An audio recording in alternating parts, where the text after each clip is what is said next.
غمگین کے کان میں اذان دینا۔ جو شخص کسی رنج و غم میں مبتلا ہو، اس کے کان میں اذان دینے سے اس کا رنج و غم دور ہوتا ہے۔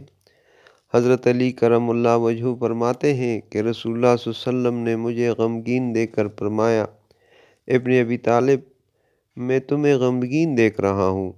میں نے کہا، جی ہاں۔ آپ صلی اللہ علیہ وسلم نے فرمایا کہ فَمُرْ بَغْضَ أَهْلِكَ يُؤَذِّنْ فِي أُذُنِكَ فَإِنَّهُ دَوَاءٌ لِلْهَمِّ۔ ترجمہ: تم اپنے گھر والوں میں سے کسی سے کہو کہ وہ تمہارے کان میں اذان دے، کیونکہ یہ غم کا علاج ہے۔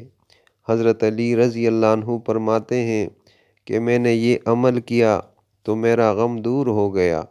اسی طرح حدیث کے تمام راویوں نے آزما کر دیکھا تو سب نے اس کو مجرب پایا۔